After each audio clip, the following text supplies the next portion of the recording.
Hi, my name is Mira Bloomer, and I'm currently a junior in Ball State, and my minor is Digital Marketing 375.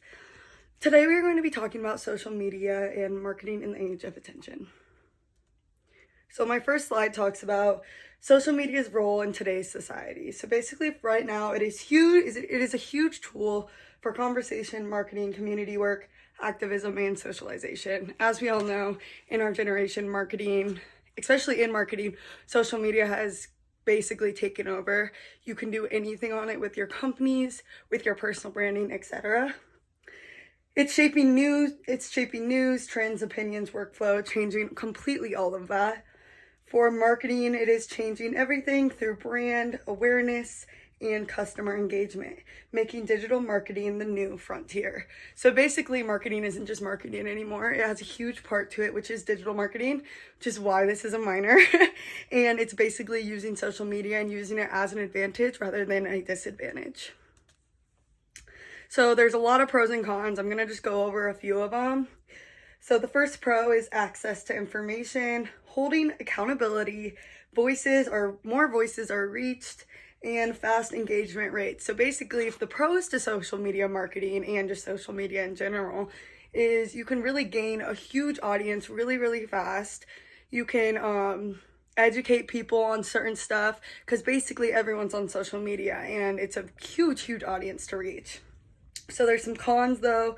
Shortened attention spans, fake news, fake sites, fake companies, misinformation, and can cause a really superficial feel to it.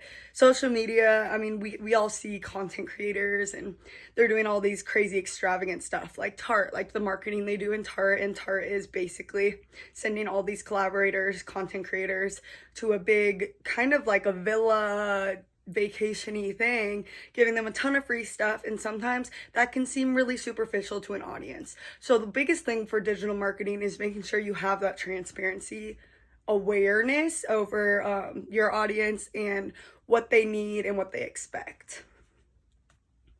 So let's go deep on the misinformation because that's probably the biggest con in social media and using it for advantages. So algorithms can spread not good information and create bias to limited exposure.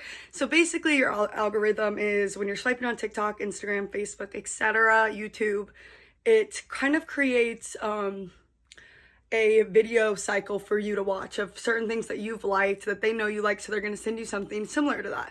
So basically that kind of is hard for your brain to not be biased on that because you see so much information on one certain subject instead of the other areas that you could be learning and other opinions and stuff like that.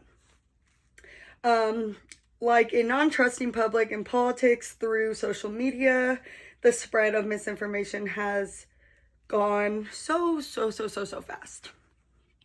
Okay. So I have a little graph right here. So it says, how does social media affect mental health? So right now this graph says percentage of US teenagers ages 12 through 17 who had symptoms of anxiety or depression in the past 2 weeks by daily screen time. So this is basically looking to see who is having more anxiety and depression levels higher because of their higher engagement in screen time. So right here we have 27.1% screen time, and then, anxiety and screen time, 12.3% was up. These are anxiety symptoms. These are depression symptoms, 25.9% and 9.5%. So as you can see, they're increasing drastically, and that can be a little scary. So continued. Comparing to everyone you see on socials. I've even fallen victim to that. I think everybody in our generation especially has. Through COVID and everything and this big TikTok branding, it's hard to not compare what you see on social media. But one thing to remind yourself is that it's not real and it's highly, highly performative. Addiction and doom scrolling, which ties into mental health issues. So doom scrolling is when you're just scrolling and scrolling and scrolling and you don't stop, and it basically heightens your anxiety without you even knowing it. And addiction, obviously. We all know a lot of people that are addicted to either TikTok or social media in general, and they rely on it for their happiness and all that stuff. Teens and young adults are especially susceptible to this because we are the ones that kind of brought this new era to life. Our parents obviously didn't have social media like we do, so it's definitely up to us to use it for good and not bad. These social platforms are only made for entertainment, nothing else. Basically, these social platforms are trying to get revenue off of us, so they're just trying to entertain us. It doesn't matter if it's real, if it's transparent, if it's honest, if it's biased. They want to entertain us, and that's our job to say, oh, is this real? Not everything on social media is real. It can be a really, really usable tool, or some people can take advantage of that.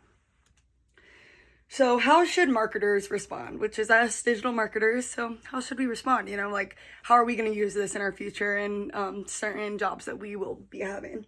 Using ethical content with value, being honest about what we are setting and what our intentions are, being inclusive, and we have the power to create shifts online as everyone does. And I think we need to use that for our advantage and for the good of the people and the users and our audience, instead of just using them for clickbait and views and stuff like that.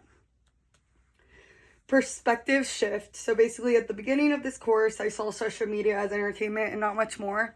I obviously knew there were things changing with the news. I'm a broadcast major, so I knew certain stuff like that. I didn't realize how much marketers and digital marketers could really take advantage of this, and even just understanding social media could be a huge, huge impact to us and our viewers. Now I know social media is a whole community that can really make or break you as a marketer. You must use it really to your advantage and understand through and through. So basically you really have to understand, you really have to understand what you are posting and the kind of shifts you can make, because it can be a little scary posting on social media, as we all know. Wanting more real, human, and honest driven content as a marketer. So we just want to be honest, want to be transparent with our audience, and that's definitely the best way to go about it when you're doing something like this. So social media is so powerful. As a marketer, we must be careful when using social media. Obviously, we know about being canceled, stuff like that could affect other people in your company, and it's a big responsibility to uphold. We must be ethical, honest, and transparent, focusing on impact, not just views and impressions. So basically, that is my project, and thank you so much.